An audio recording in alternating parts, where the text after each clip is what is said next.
What up, nerds? My name is Matt, and this is my review of LEGO's Star Wars Inquisitor Transport Scythe, set number 75336, which includes 924 pieces and retails for $100 here in the US. The first time we see this ship is in one of the early scenes of the Kenobi series when the Scythe is flying through Tatooine and lands in the middle of the street like a badass.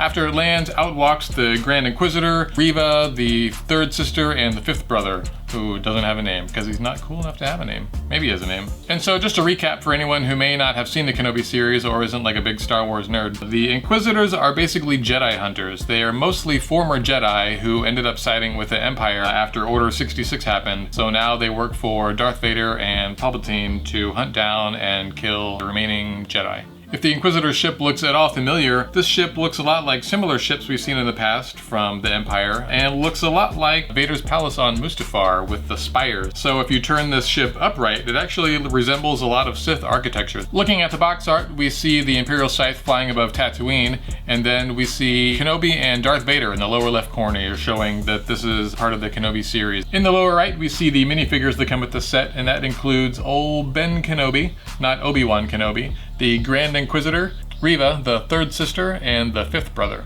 Moving on to the build, this set was pretty fun to complete. Like the ATTE Walker that also came out in the summer, this set has a framework of mostly Technic pieces that is then built around by additional system and snot pieces. A lot of these large facades, like the big sides, the large pieces of those two, the forks there and the wing pieces, are actually constructed separately and then attached later on, which makes this a pretty decent set to build with a friend if you'd like to do that. Those pieces are joined with a combination of Technic pins and ball joints and other devices that allow all these things to sort of hinge together and flex in a way that allowed the designers to create these sort of complex facets that join together in a way that's really, really beautiful. The way this ship was designed by LEGO is pretty incredible and looks very much like the source material, which is great. This set also includes a sticker sheet with a handful of stickers that are used to pretty nice effect. There are a couple on the back to add some texture there. There are a couple stickers in the interior to add some detail to the cockpit area. All in all, a pretty fun set to build. It would probably take some people an hour if you're really speedy and fast. It took me a couple hours to build, I think, just watching episodes of the Kenobi series at the same time, just to sort of get in the mood, For some of you who might be wondering if the mostly black construction made this difficult to build or made it tough to follow the instructions, for me, not really, although you do have to have a keen eye and look out for things. Now, I've said this before in other reviews and I'll say it again. One thing they did in the Lion Knight's castle is that for each step they have a red outline to sort of circle all the pieces that are added on to each step. That's super helpful, and I don't really understand why they don't do that in every case. They didn't do it here, so you really have to pay attention to make sure you're not skipping anything. Now, moving on to the minifigures. We'll start off with the Grand Inquisitor as the head of the Inquisitors because he looks super awesome. This is a great looking minifigure. So when we take a look at him, on the front side we see he's got a beautifully printed torso with this combination of gray, silver, and red on this black background. His legs look really great and are printed in the same colors. We also see the Grand Inquisitor has this really great shoulder pauldron piece that they've added on. It looks amazing, and it looks very much like the shoulder pieces he has on in the Kenobi series. On the front, they've added a little bit of printing on here, so you get a little bit of red detailing, and you get the Grand Inquisitor pin that he's got on his side there. The Grand Inquisitor only has one expression, and it's a real alarmed sort of look. Looks super cool, but it looks like maybe he's had like 8 shots of espresso and he's been up studying all night. So he's real wide-eyed and awake. If we flip this gentleman around, we see he's got the cool lines on his head to sort of indicate the texture of the character, and the molded piece for the shoulder pads allow them to have a little spot for you to put the double-sided lightsaber that they've got. One area where I think they could have improved a little bit on this minifigure is the cape. So the cape is cool and unique because it's a triangular shape. It's not the standard sort of squared off shape that we see in The Mandalorian and with Reva, but it's all black. And if you pay attention in the show, you'll see that the Grand Inquisitor's shape actually has a red interior, which would have looked super badass on this character, especially with a red lightsaber. LEGO definitely can do 2-color capes. If you're at all familiar with the minifigures that came with the Millennium Falcon a couple years ago, Lando Calrissian actually had a 2-color cape. I think his cape was black on the outside and then blue on the interior, and it looked really, really good. Moving on to the fifth brother, who doesn't have a name. You could either get a cool name or you can get a cool helmet. So he opted for the helmet, apparently. So on the front side here, he's got the same pants that we saw on the Grand Inquisitor, which look fine. They're nicely printed and they look really great on him with the gray and the silver. The torso, again, has the same colors of the printing with the gray and the silver and a little bit of red on the black torso piece. And again, he has a unique shoulder piece. So he's got these cool shoulder pads and this pauldron chest piece that looks great and is a separate piece and resembles his shoulder pieces from the series. And of course, he's got this really cool and really large helmet piece. Like the Grand Inquisitor, the fifth brother only has one face, but it's a cool one. He's got this really great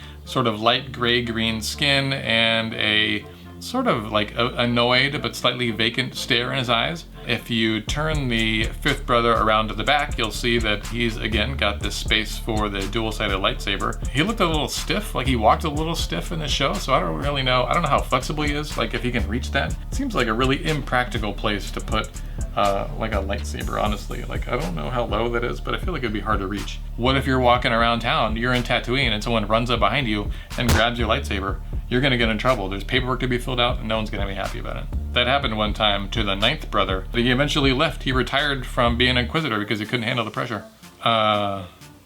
Anyway, if you remove the fifth brother's helmet, he's got some really cool printing. So he may not have two faces, but he has some really awesome printing on the back side of his head. That printing basically looks like what the back side of his helmet looks like if you're paying attention in the show. So you don't really see this most of the time, but that detail is there just so you can know about it underneath the helmet. So that's pretty cool. Next we have the third sister, Reva. She also looks pretty cool. She does not have any leg printing, and at first I thought, oh, that's sort of lame that they didn't give her any leg printing. Why doesn't she get any? But if you watch the show, she's wearing these pretty minimal looking tights. So I think they just opted to use a plain black pant in her case. But she does get a unique print for the chest that looks really good. And she's got the cool cape. Her face looks really nice. The skin color is great. And she has this really great sort of determined face. So she looks really awesome. I feel like her hair piece is not perfect. It's in a really dark brown and it gets really close to what her hairstyle looked like in the show. Turning her around, you see the backside of her hair, and then if you lift the cape up a little bit, you can see a little bit of what's going on underneath there with a little bit of subtle but nice looking printing on the backside of her torso piece, and again the squared off black cape that she's got on. Reva, because she doesn't have an additional molded shoulder piece, does not have a place to store her lightsaber, so she's just got to sort of schlep it around like a bum. I think if she did have a shoulder piece with a spot for her lightsaber, she would look a little bit like a big football player, so it's probably best that they didn't include that. Lastly, we've got Ben Kenobi, not Obi-Wan, because he mostly identifies as Ben in the early parts of the series, and certainly in the first episode. Ben looks like he just walked off his factory job from slicing meat in the meat slicing place. So he's got on these plain brown pants. This sort of steel blue of his shirt looks awesome and really resembles the color of shirt he was wearing in the first episode. And on top of that shirt, he's wearing a tan poncho that looks a little bit worn. It's got some frayed edges and looks super cool. It doesn't really lay down that flat. Maybe put some water on it and heat it up a little bit if you wanted to. Ben also comes with his lightsaber. He's got the silver hilt and this really, really nice looking frosted blue lightsaber.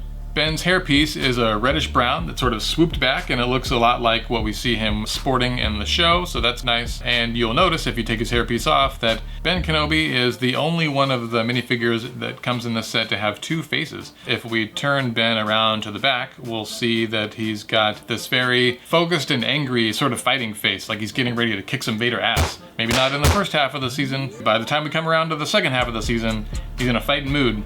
Now, moving on to the ship itself. Wow, this thing looks pretty awesome, I think.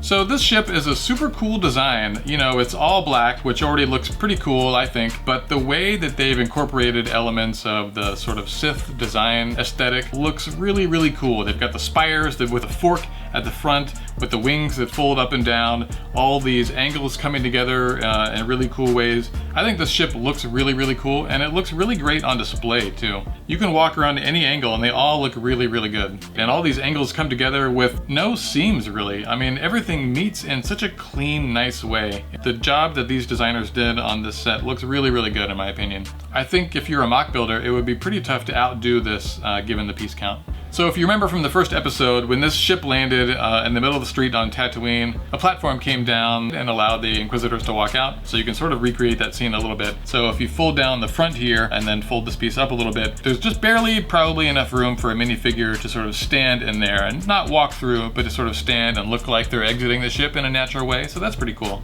Checking out the perimeter, we see how LEGO has done a pretty nice job of closing off all the gaps and seams. They've got a lot of nice greebling along the front and the bottom edge of these wing and side pieces. This ship does a really nice job of having a nice contrast of studs and tiles showing and some other textured pieces, and allow the ship to still feel really interesting even though it's all black. Turning around to the back side, we see these blue thruster pieces on the back that contrast really nicely with the rest of the black, I think, and they are pretty recognizable. So these look just like, maybe not just like, these look a lot like what we see in the show. But the thing I think that makes this set really, really great and such a good value is the interior. So this front piece, which is printed, it's not a sticker, so this red translucent cockpit window piece, if you fold it up, you get a really nice view down into the pilot seat. But then you can pull everything back and pull away the whole top, fold the wings down, and then fold the top sections over,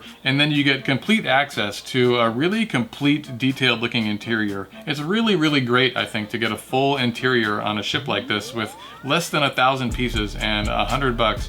The designers of this set took into account the lightsaber holders that the Inquisitors were going to be wearing on the back of their suits. So they made these seats really deep so they can all fit, you know, into those seats while wearing their lightsaber holder in the back. There are 3 seats, so you can have each of the Inquisitors occupy one of those 3 seats, or you can have Reva stand in the back and use the touch panels that she's got going on back there, because Reva loves playing Galaga. When the others aren't looking, Reva's playing Galaga. It's actually part of the Star Wars lore that Reva loves Galaga and plays it all the time when on the Inquisitor ship. You won't find it anywhere, so I wouldn't bother looking it up, because it's really hard to find and only I know it, but she loves Galaga, trust me. We can see how well the stickers were used here to create these really large and wide interior panels. And then at the very back here, we've got the 2 stickers that were used for these light panels at the back. And the way that they've surrounded those white lights with a little bit of blue, somehow it makes those really pop out and they sort of feel lit internally. Like if you put some light on those, they feel like they're glowing, which is pretty awesome.